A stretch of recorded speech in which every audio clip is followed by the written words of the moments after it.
حافظوا سوراكم يعني سوراكو أنا إسكي قول إسترجع سنة في رفاعي ركعتي أما يا ربي بنبي تمن تي أما ركعت شو سوراكو جوالك يساق عبد اسمه أما لا يا ربي إلهي تمن تيرات أما يعني دليتنا قول أدرادو كنا قبري كان كيتو كم وانتت نارجي تو كنجر سوراكو يبليسي يشور رقم كي كفنا كده تبي متى رقم تيجي تسنم بليسي يشور حافظ يشور حافظ ميمانا تدنا بوسي سياني نمرات بولت jireenyi kee innat addunyaarra jiraattu jechuudha.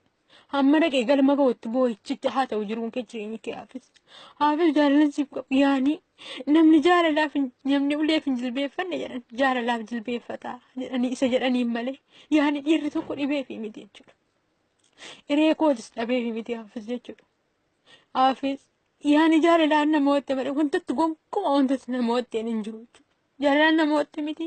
Yoona yaani jaalala dhugaasiif qaba. Dheeraadhe rabbiin maqaa sagaltamman sagalanaa sa'aatii jedhe nabiyyicha sa'aatii jedhe jechuudha. Quraana isaa kalaama sa'aatii jedhe jechuudha. Guyyaa namni maasharii ol ka'ee walitti falmuu jedhee jechuudha rabbiin jechuudha.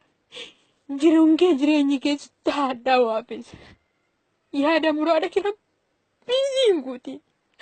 Addunyaa kiraatti jechuudha. Ijaan alhaati anis immoo yoona jaalala sobaasiif qabaadhee jiraadhe jechuudha. Amarsiisee baare kana naa qaqqabsiisu gooftaa jechuudhaafis. Ammas immoo manatti ijaarrattu mana jechuudha. Manatti yaani gaa'ela ta'uute kana jechuudha. Rabbiin nama bira darbu rabbi si haa taasisu haafis. Haafis keessa garaa gootiin gubdee kan addunyaan kee akiraan kee haa gubatu haafis. Duniyaa akiraa gubadhu duniyaa akiraa mimmaan buusaa ta'e duniyaa akiraa naasu malee gammachuun sitti hin argamin haafis. Addunyaa akiraa afuura baasaa ta'e. Duniyaa akiraa haafis duniyaa akiraa haala galfiin argatin haafis. Gubaana gubde haafis gaa'ila keetti ilmoo kee irratti mana keetti akiraatti siin kaffalanii addunyaatti siifa kaffalu. Guyyaa yoo malqiyaama satiriin argatin haafis satirii indallaahi rabbiin sin argamsiisin. Haafizu keessa kona gubdee keessa kona naasifte jaalalan siif qabuuf malee ati yookiin yaani waa caalteefis miti.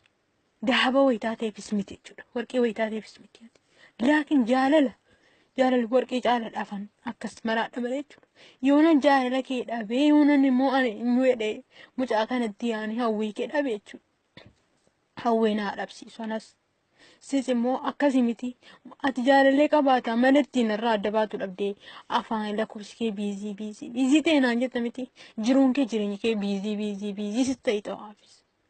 Galma siin ga'een wanta yaadu gooftaan bahariidhaan nagaan afaan naachaatii baase suudiidhaan si ga'e ayyeeriin nagaa si bahaatee haalii keetti sin galchin. Anaafis akkas yoon jaalala kee dhabe jechuudha. Addunyaa akiraatti namni biyya tokko taala galfata duniyaa akiraa jahan namni sitti qabatu. Keessa garaa kooti guddi. Duniyaa akiraa onneen kee haa jedhaa si haa jiraatu. Duniyaa akiraa afuura gubaa baafataa taa'aafis. Na gubdee nan gubadhe gubadhu. Nanaasifte naasuu malee gammachuun arginati. Galmaan siin ga'in yaada muraada kee gooftaan jechuudha. Galmaan addunyaa akiraa kee duniyaa akiraa galmaan yaada kee siin ga'in. Nama bira godaanu waa hunda niimaa hunda bira rabbiin si haa taasisu. Anis immoo yoon jaalala kee dhabe na haa taasisu jechuudha. Kana miti. Kanaafuu amma addunyaa akiraa guyyaa namni maasharii ol kee walitti falmuutti. Anaaf si rabbiin simmoo jaalala kee eenyu tadhaa jennaan haafizuudha kanan jedhu rabbiin na haa taasisu. Allahumma salli jiruun kee jireenya kee si haa jibbisiisu.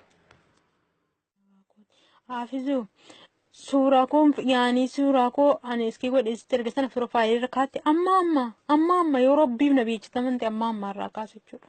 Suuraa koo jawaala keessaa qabdus immoo amma laa yoo rabbiin ilaahitti amanteeraatti amma yaani dileetii naa godhe. Adaraa dukkana qabri kan kee tokko gonkumaa wantatti na argite tokko hin jiru suuraa koo balleesse jechuudha. Raqama kee qofannaa keessatti miti raqamattii keettis nan balleesse jechuudha. Hafizu jechuudha. Hafizu mimmaana ta'edana buusisaa yaani nama raachaa bulte jechuudha. Jiruun kee jireenyi kee innat addunyaarra jiraattu jechuudha. Hamma dhaqee galma ga'utti boo'ichitti haa ta'u jiruun kee jireenyi kee hafiz jaalalli